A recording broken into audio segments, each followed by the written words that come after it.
दोस्तों शायद हर एक ट्रेडर का फेवरेट सेटअप होता है ब्रेकआउट का सेटअप, लेकिन मोस्ट ऑफ ट्रेडर को ब्रेकआउट को सही तरीके से यूज करना ही नहीं आता और एंड में लॉस के ऊपर लॉस करते हैं। आज हम ब्रेकआउट स्ट्रेटजी को फुल्ली डिकोड करेंगे। मेरा वादा है आपसे, आज के बाद आपको ब्रेकआउट में ट्रेड करने का नजरिया पूरी तरह से बदल जाएगा।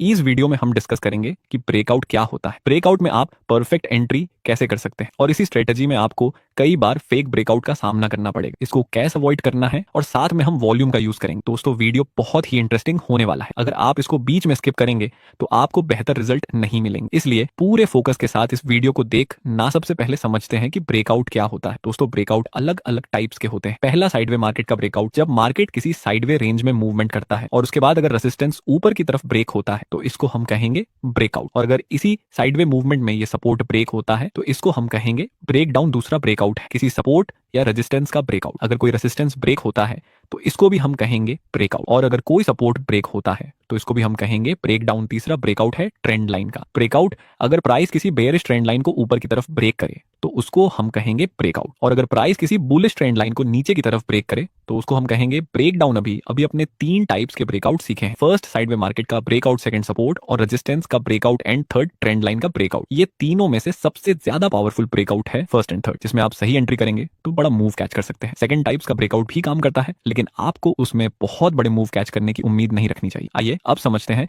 ब्रेकआउट में हम एक परफेक्ट एंट्री कैसे कर सकते हैं। जैसा कि यहाँ आप देख सकते हैं, मार्केट अभी higher high and higher low की फॉर्मेशन में अब ट्रेंड में मूव कर रहा है। उसके बाद प्राइस थोड़ा सा नीचे आता है और एक बार फिर से प्राइस ऊपर जाने की कोशिश करता है, लेकिन यहाँ ये रेजिस्टेंस ब्रेक नहीं हुआ। नीचे हम ये 2 पॉइंट्स को टच करके एक सपोर्ट ड्रॉ कर सकते हैं और ऊपर ये पॉइंट्स को टच करके रेजिस्टेंस। अब हमारे पास एक परफेक्ट साइडवे जोन है। यहाँ पे 3 संभावना हो सकती है, या तो प्राइस इस रेजिस्टेंस का ब्रेकआउट करके ऊपर चला जाए, या फिर ये सपोर्ट का ब्रेक डाउन करके प्राइस नीचे चला जाए, या फिर ऐसा भी हो सकता है कि ये साइडवे जोन ब्रेक ही ना हो और प्राइस इसी रेंज के बीच में मूवमेंट करे। अगर ये रेजिस्टेंस ब्रेक होता है और दूसरी कैंडल इस ब्रेकआउट कैंडल के हाई के ऊपर क्लोज हो जाए तो हम बाय में एंट्री करेंगे, और अगर ये सपोर्ट का ब्रेक डाउन मिले और दूसरी कंफर्मेशन कैंडल इस ब्रेकडाउन कैंडल के लो के नीचे क्लोज हो जाए तब हम सेल में एंट्री करेंगे, और अगर ये मार्केट इसी साइडवे रेंज में मूव करे तो हम कुछ नहीं करेंगे। देखते हैं आगे क्या होता है। नेक्स्ट प्राइस ये सपोर्ट का ब्रेकडाउन करता है, अभी हम थोड़ा सा वेट करेंगे। नेक्स्ट हम देखें तो दूसरी कंफर्मेशन कैंडल इस ब्रेकडाउन कैंडल के लो के नीचे क्लोज हो चुकी है। यहाँ पे सब कुछ हमारी प्लानिंग के अनुसार चल रहा है, तो क्या अब हमें बाय में एंट्री कर लेनी चाहिए? No never. आपने ये तो सीख लिया है कि क्या करना है, पर स्टॉक मार्केट में ये उतना मायने नहीं रखता। स्टॉक मार्केट में ये मायने रखता है कि क्या नहीं करना है। हर कोई बिगिनर ट्रेडर जिसने अभी अभी ब्रेकआउट स्ट्रेटजी के बारे में सीखा है वो डेफिनेटली यहाँ पे सेल में एंट्री कर लेगा, लेकिन मेरा इरादा है कि मैं आपको ये सिखाऊं कि क्या नहीं करना है। देखते हैं आगे क्या होता है। आगे मार्केट हल्का सा नीचे आके तेजी से ऊपर चला जाता है। जिन जिन बिगनर ट्रेडर ने यहाँ सेल में एंट्री किया होगा उसका एसएल यहाँ कहीं पे होगा, तो बिगनर ट्रेडर अभी टेंशन के साथ वेट कर रहे होंगे कि क्या होगा। वैसे आपको क्या लगता है, यहाँ बिगिनर्स का स्टॉप लॉस हिट होगा या टारगेट? नेक्स्ट मार्केट हल्का सा नीचे आता है और फिर से 2 रेड कैंडल नीचे की तरफ बनती है। जिन जिन लोगों ने यहाँ पे सेल में एंट्री किया होगा उसको थोड़ी सी राहत मिली होगी कि अब हमारा एसएल हिट नहीं होगा, लेकिन अंत में हम देखें तो मार्केट ऊपर चला गया और ये सभी सेलर्स का स्टॉप लॉस हिट हो गया होगा। दोस्तों ब्रेकआउट स्ट्रेटजी के अनुसार यहाँ बिगिनर्स की कोई गलती नहीं थी, यहाँ सेल करने में वे बिल्कुल सही थे, पर मैं आपको 3 रीजन दूंगा कि क्यों ऐसी जगह पे हमें सेल नहीं करना है। सब कुछ सही होने के बाद भी पहला रीजन, जब भी ब्रेकआउट या ब्रेकडाउन मिले तो हमेशा रिटेस्ट का वेट करें। बाय द वे आपको रिटेस्ट का वेट क्यों करना चाहिए? क्योंकि जिन जिन लोगों ने यहाँ पे या यहाँ पे सेल किया होगा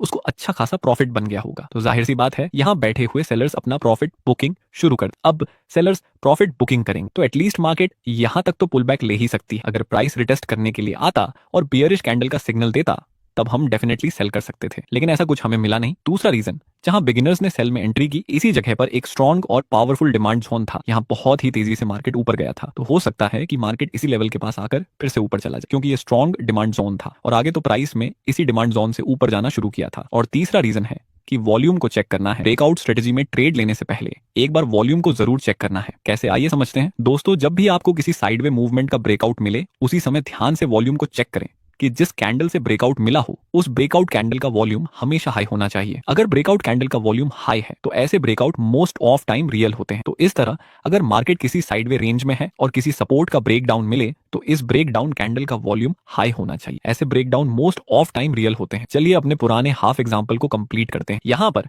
अगर हम वॉल्यूम को अप्लाई करें तो जिस कैंडल से ब्रेक डाउन मिला उस कैंडल का वॉल्यूम तो हाई है नहीं। अगर वॉल्यूम चेक किया होता तब भी हमें पता चल जाता कि ये एक फेक ब्रेकआउट है। दोस्तों मुझे पूरा यकीन है कि आप वैल्यूएबल चीज सीख रहे हैं जिसकी हेल्प से आपकी पूरी ट्रेडिंग स्टाइल चेंज होगी। अगर वाकई में आपको ये सब सीखने में मजा आ रहा है तो एक लाइक जरूर कर देना। चलिए समझते हैं कि ट्रेंड लाइन के ब्रेकआउट और ब्रेकडाउन में कैसे ट्रेड करना है। दोस्तों, जब भी ट्रेंड लाइन का ब्रेकआउट या फिर ब्रेकडाउन मिलता है तब आप बड़े बड़े मूव कैच कर सकते हैं, लेकिन इसमें जितना बड़ा प्रॉफिट दिखता है उतना ही ज्यादा रिस्क भी रहता है। हमें रिस्क को कैसे मिनिमम करना है ट्रेंड लाइन में ट्रेड करते समय, उसको भी मैं आगे सिखाऊंगा। यहाँ पर देखिए, मार्केट अभी proper lower high and lower लो के स्ट्रक्चर में नीचे आ रहा है, तो ये सब पॉइंट्स को कनेक्ट करके हम एक एक्यूरेट ट्रेंड लाइन ड्रॉ कर सकते हैं। अब मैं एक कॉन्सेप्ट को गलत साबित करने जा रहा हूं। देखिए, कुछ लोगों को ऐसा मानना होता है कि जब ये ट्रेंड लाइन ऊपर की तरफ ब्रेक हो जाए इसका मतलब ये डाउन ट्रेंड अपर ट्रेंड में रिवर्स हो गया और आगे से मार्केट ऊपर की तरफ जा सकती है, लेकिन ये पूरा सच नहीं है। ट्रेंड लाइन के ब्रेकआउट का मतलब सिर्फ उतना होता है कि आगे प्राइस या तो साइडवेज हो सकता है या फिर ऊपर जा सकती है। दो संभावना रहेंगी, या तो साइडवेज या फिर ऊपर। इसीलिए जब भी आपको ट्रेंड लाइन का ब्रेकआउट मिले तो पूरा मूव कैच करने के चक्कर में और जल्दबाजी डायरेक्ट ब्रेकआउट में एंट्री मत करना। आगे सो मैं सेटअप सिखाऊंगा, इसका वेट करना है। देखिए, आओ फिर यहाँ पे market higher high and higher low की फॉर्मेशन में बुलिश ट्रेंड में मूव कर रहा था, तो फिर ऐसी स्थिति में हम एक बुलिश ट्रेंड लाइन ड्रॉ कर देंगे जो कि आगे सपोर्ट का काम कर सकती है। नेक्स्ट हम देखें तो प्राइस इसी ट्रेंड लाइन के पास आती है और बुलिश और कंफर्मेशन कैंडल की फॉर्मेशन बनती है। हमें यहाँ पर ट्रेंड लाइन का सपोर्ट मिला, ऊपर बुलिश कैंडल का सिग्नल, और ये ट्रेंड भी बुलिश है, तो ऐसी जगह पर हम बाय में एंट्री कर सकते हैं। एसडेएल हम रखेंगे बुलिश कैंडल के लो से थोड़ा सा नीचे। नेक्स्ट हम देखें तो हमारा प्रॉफिट टारगेट हिट हो गया है और आगे क्या हुआ, आगे मार्केट नया हाई नहीं बनाता लेकिन इसी बुलिश ट्रेंड लाइन का ब्रेक डाउन कर देता है। जैसा कि आपने अभी अभी सीखा, यहाँ दो संभावना रहेंगी, या तो मार्केट नीचे गिरे या फिर साइडवेज हो जाए। दोस्तों, जब भी आप रिवर्सल ट्रेड में एंट्री करेंगे तो चेक करना है कि रिसेंट स्विंग ब्रेक हुआ है कि नहीं।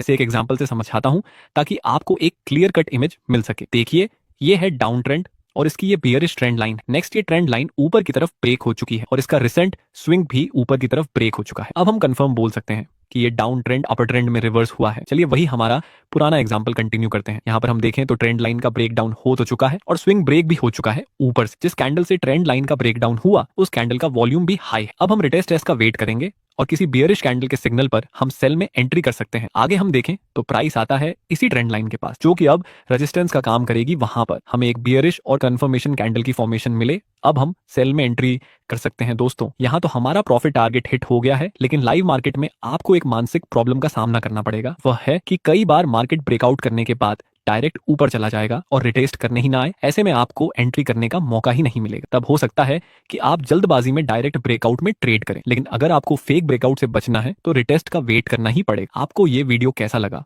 कमेंट में जरूर बताना।